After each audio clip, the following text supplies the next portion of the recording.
All right, so in today's assignment, or in this activity, they're giving you a graph, and they want you to calculate the y-intercept of the graph and the x-intercept of the graph.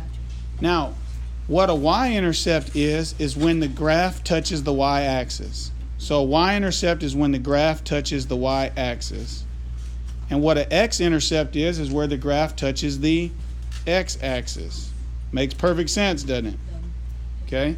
So we're just telling where the graph is touching the x and the y-axis. All right? So they even label it for you. Look right here. It says this is the y-axis right here. And this right here is the x-axis right here. Okay? So when they want the x-intercept, this right here, they're asking us, where does the graph touch the x-axis? Well, I can see the graph touches it right here. Well, what is that point?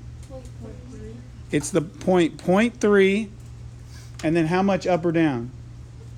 0. So it's the point 3 and 0. So here I put point 3 right here, right? And 0 here. That's the point. Now, they want the y-intercept. Well, the y-intercept is clearly here because here's the y-axis and here's the y-intercept. Now, when I start from the origin to get there, how much right or left do I go? I don't go right or left at all, but I do go up how much? 0.4. So that point would be the point what? 0 and what? 0.4. That's right. So you just calculated the x and the y-intercept given that graph. So just as a reminder, okay, if I'm standing here, I ask myself, how did I get to here? Okay, well, I went right 0.3 and up or down none.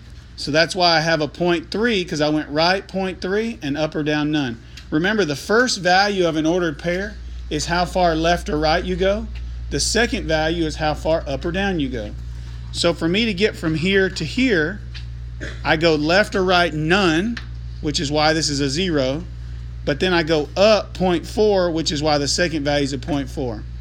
So remember, the first value in an ordered pair is left or right. The second value in an ordered pair is up or down.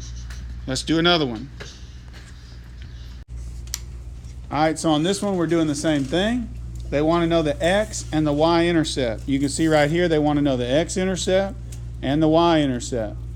Now, this is the x-axis because it's labeled as the x-axis, and it's right here, the x-intercept. So you ask yourself, from the origin, how do I get right there?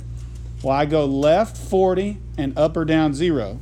So my x-intercept is left 40, which is negative 40, and then up or down 0. Okay?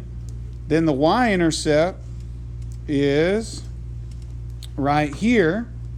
And you ask yourself, from the origin, what do I do to get there? Well, I go left or right 0, but up 15. Left or right 0, but up 15. And so there's your 2 points. Negative 40, 0 is your x-intercept. 0 and up 15 is your y-intercept.